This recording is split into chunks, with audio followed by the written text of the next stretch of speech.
Hello students, आज इस video में हम आपको ज्योग्राफी के फोर्थ चैप्टर यानी एग्रीकल्चर का थर्ड पार्ट पढ़ाने वाले हैं।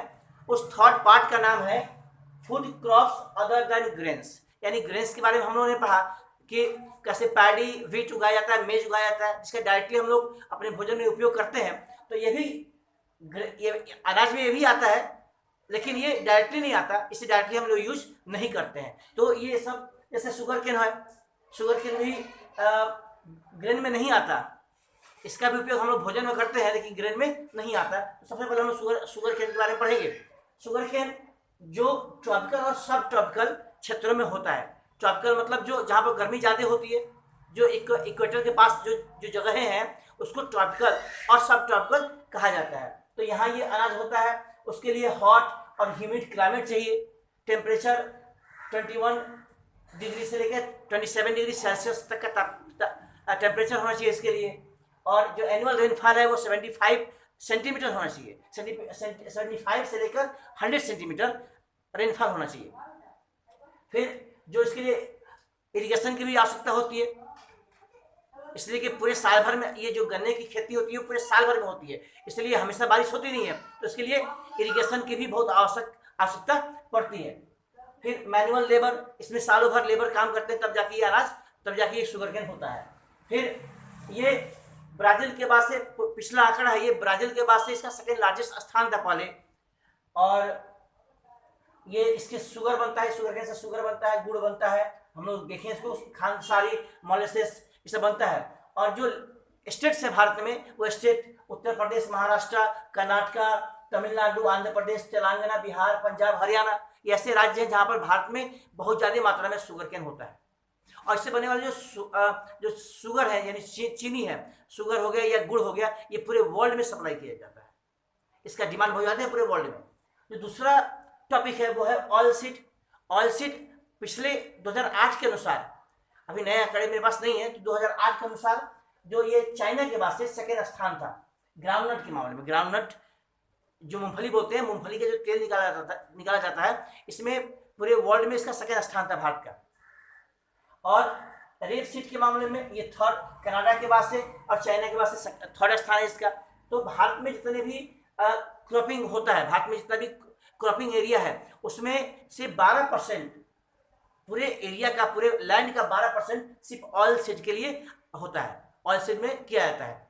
उसके बाद से जो ग्राउंडनट के साथ साथ मस्टर्ड ऑयल, कोकोनट, सिसमम जिसे तिल कहा जाता है, soybean, castor seed, cotton seed, ये सारे जो सीड हैं वो ऑयल के रूप में उससे ऑयल निकाला जाता है। ये ऑयल के लिए रॉ मटेरियल्स के काम करते हैं।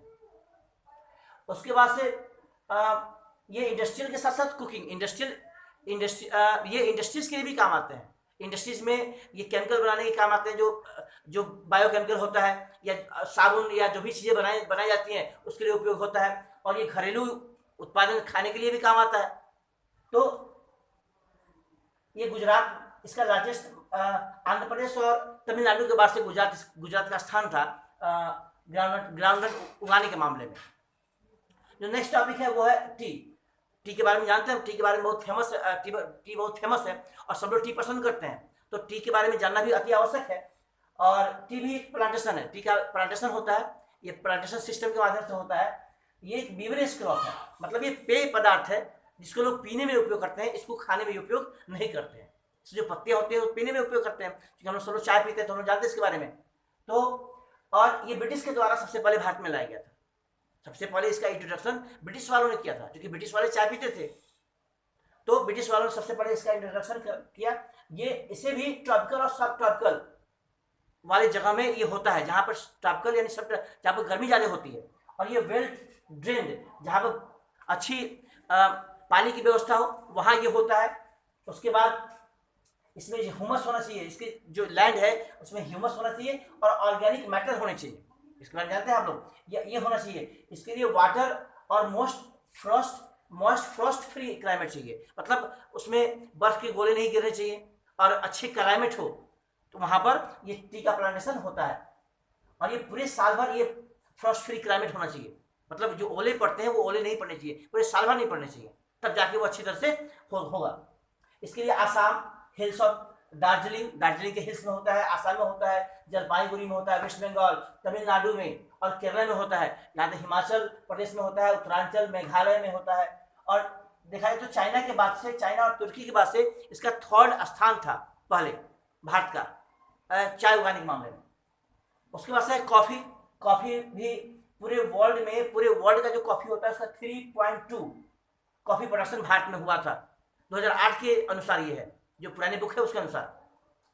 तो अभी अच्छी क्वालिटी का, चूंकि अपने यहाँ इंडिया में जो कॉफी अच्छी क्वालिटी का है, अच्छी क्वालिटी का इसलिए कि जो कॉफी भारत में उगाया जाता है वो अपने यहाँ के बीज नहीं है, वो सऊदी अरब से येमेन से लाया गया था, जो आज वो पूरे विश्व में बहुत फेमस है। क्योंकि इसका जो प्रोडक्शन जो है कॉफी का वो पूरे बहुत ज़्यादा जगहों पे नहीं है, बहुत कम ही जगहों पे है। जैसे नीलगिरी कर्नाटका में, बाबा बोडन हिल्स है, नीलगिरी है कर्नाटका में, केरला तमिलनाडु है, इन सब जगहों पर ही, इन कुछ सीमित राज्यों में ही इसका उत्पादन होता है।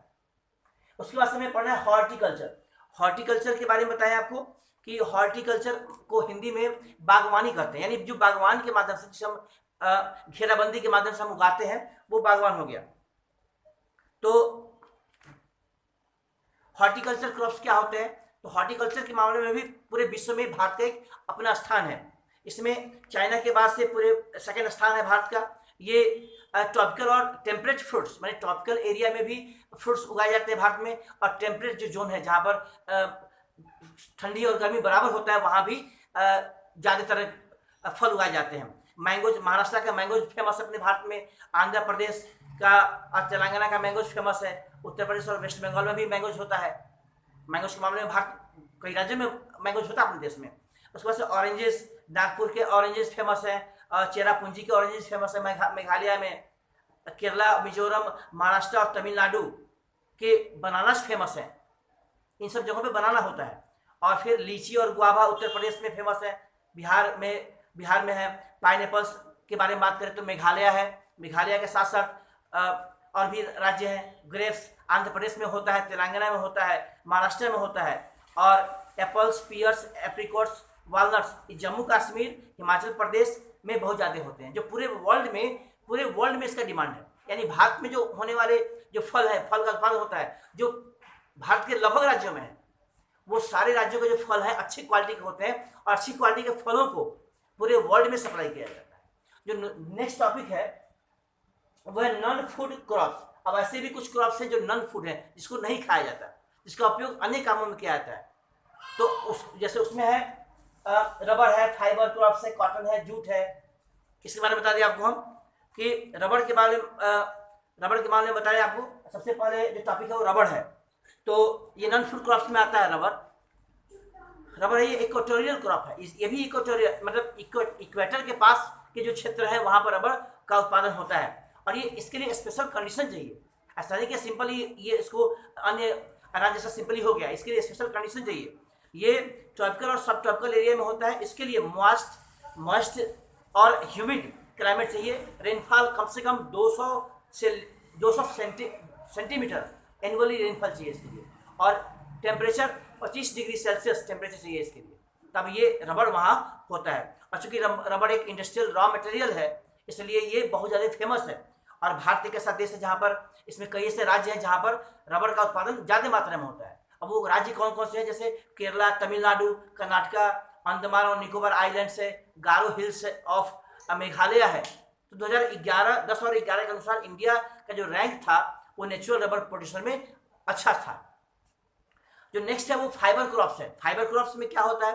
फाइबर क्रॉप्स जिससे रेशे निकाले जाते हैं, इससे कपड़े बनाए जाते हैं। तो फाइबर क्रॉप्स में स्पेशली कॉटन, जूट, हेम पटुआ जो अपने गांव में होता है, और नेचुरल सिल्क हो गया। ये सब जो 4 मेजर फाइबर क्रॉप्स है जो भारत में उगाए जाते हैं।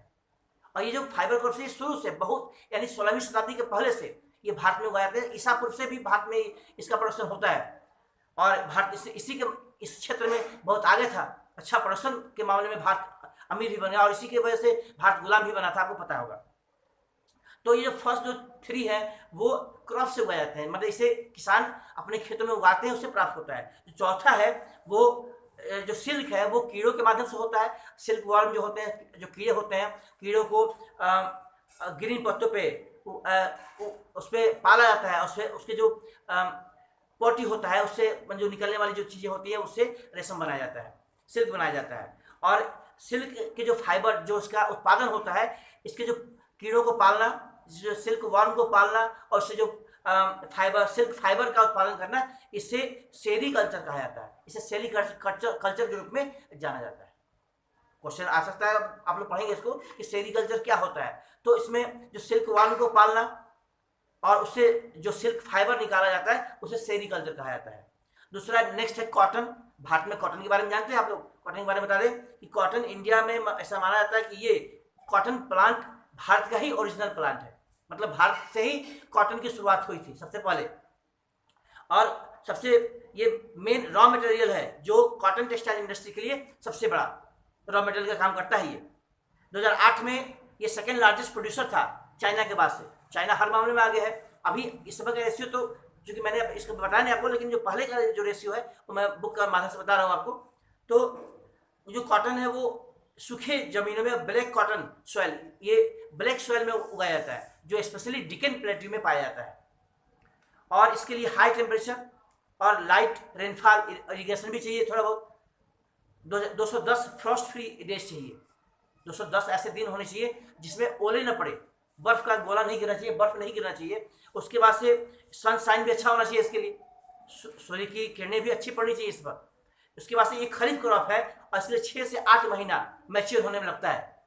इसकी मैच्योरिटी में 6 से 8 महीना लगता है कॉटन को, फिर जाके ये तैयार होता है। जो मेजर कॉटन प्रोड्यूसिंग स्टेट्स है वो है गुजरात, मध्य प्रदेश, महाराष्ट्र, कर्नाटक, आंध्र प्रदेश, तेलंगाना, तमिलनाडु, पंजाब, हरियाणा, उत्तर प्रदेश। ये ऐसे राज्य है भारत के जहाँ पर ये कॉटन का उत्पादन होता है। और ये कॉटन के मामले में आप लोग जानते हैं कि कॉटन कितना भारत में उत्पादन सदियों से होता आया है। और इसी कॉटन की वजह से ये सिल्क रूट के बारे में आपने हिस्ट्री में पढ़ा, और कॉटन के प्रोडक्शन के जरिए ही भारत गुलाम भी बन गया। इसके बाद जो टॉपिक है बच्चों वो है जूट। जूट है वो गोल्डन फाइबर के नाम से जाना जाने वाला प्रोडक्शन है। जूट को गोल्डन फाइबर भी कहा जाता है। और जूट ये वेल ड्रेन फर्टाइल सॉइल में होता है। फ्लड प्लेन्स, फ्लड जहाँ पर फ्लड प्लेन्स है, जो बाढ़ के द्वारा जो मिट्टी लाई गई है वहाँ पर ये अच्छा होता है, जहाँ बार बार रिन्यू होता है, जो मिट्टी रिन्यू होती है। हाई टेम्परेचर की जरूरत होती है इसे।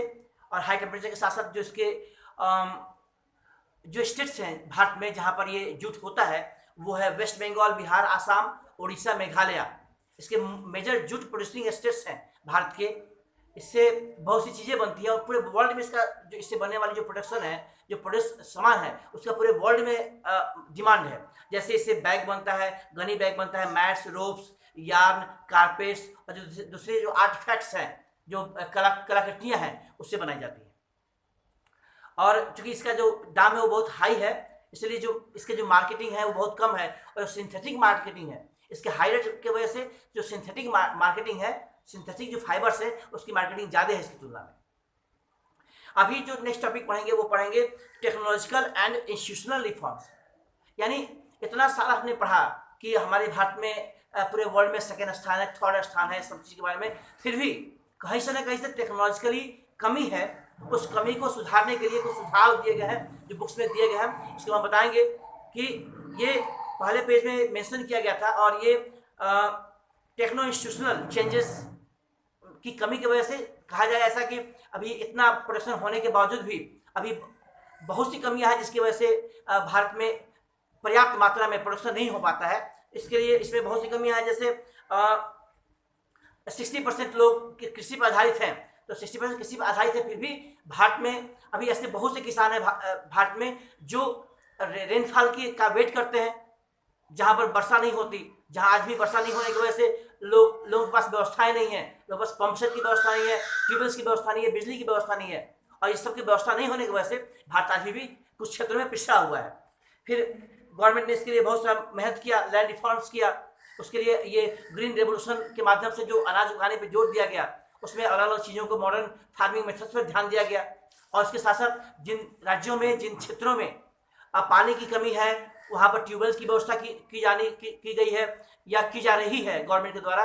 उसके बाद से जहाँ पर ट्यूबवेल्स की कमी है, पंप की कमी है, जिन किसानों को पैसे नहीं मिलते, फिर उनके लिए केसीसी कार्ड बनाया गया, किसान क्रेडिट कार्ड बनाया गया है, पर्सनल एक्सीडेंट इंश्योरेंस बनाया गया है, PIS जो किसानों के लिए बनाया गया स्पेशल। उसके बाद भी बहुत से गवर्नमेंट ने काम किया है जो फार्मर्स के बेनिफिट के लिए है। हर चीज़ के रेट पर भी गवर्नमेंट का विशेष ध्यान होता है। तो ये सब चीज़ें हैं। इसी में एक टॉपिक आता है भूदान और ग्रामदान आंदोलन। भूदान आंदोलन, भूदान मतलब उसको हिंदी में बोल सकते हैं कि भूमि का दान, और ग्रामदान मतलब गांव को दान में लेकर कुछ ऐसे समाज सुधारक हुए हैं अपने देश में। आपको समझना चाहिए, जो इतिहास बताता है अपने देश का, इसमें कुछ ऐसे समाज सुधारक थे जिसमें नाम आता है विनोबा भावे का, जो महात्मा गांधी ने उनको अपने स्पिरिचुअल एयर के रूप में डिक्लेयर किया, अपने उत्तराधिकारी के रूप में, मतलब अपने आध्यात्मिक उत्तराधिकारी के रूप में उनको घोषित किया। और विनोबा भावे ने देश की समस्याओं को देखा और घूम घूम कर विनोबा भावे, महात्मा गांधी ये पूरे भारत में घूमे, और जिन लोगों को कमी थी, इसमें कहीं वो भाषण दे रहे थे विनोबा भावे, इसमें किसी व्यक्ति ने कहा कि अगर आपको इतना ही प्यार है, इतना ही लगाव है लोगों से, गरीबों से, तो आप क्यों नहीं हम गरीबों को जमीन दे देते हैं। ये बात उनको लगी, और ये इस बात को लेकर वो पूरे, चूंकि ये बहुत फेमस आदमी थे और इनकी बात लोग मानते थे, तो ये उसी में कोई ऐसा जमींदार था जो खड़ा हो गया, बोला कि ठीक है, मैं अपना इतना जमीन आपको दे दे रहा हूँ। अब इस तरह से उनको लगा कि भारत में से बहुत से लोग हैं जो अपनी ज़मीनें दे सकते हैं, अपने गांव को दे सकते हैं, तो अगर ये गांव या ज़मीन अगर बड़े बड़े लोग देने लगे तो गरीबों का कल्याण हो सकता है, गरीबों को गरीबी मिट सकती है, तो क्यों ना ऐसा किया जाए। फिर विनोबा भावे पूरे भारत में भ्रमण करने लगे, बड़े बड़े जमींदारों से मिलने लगे, और उनसे मिलने के बाद फिर वो ज़मीनें लेकर उनसे और गरीबों को दे देते थे। यहाँ तक कि गाँव भी वो लोगों से मांग कर, बड़े बड़े जमींदारों से, बड़े बड़े लोगों से जो हेडमैन होते थे, कई गांव के मालिक होते थे, उनसे गांव लेकर और गरीबों को दे देते थे। इस तरह से वो भूदान आंदोलन चला, ऐसा चला। कुछ लोग ये भी मानना है कि इसमें लोग सेलिंग के डर से, गवर्नमेंट को बताने के डर से कि हमारे पास इतनी जमीनें हैं, वो लोग दूसरे को दे देते थे। तो आज के चैप्टर में इतना ही। जो नेक्स्ट टॉपिक होगा हम अगले वीडियो में बताएंगे। धन्यवाद। आपको ये चैप्टर समझ में आया होगा। Thank you.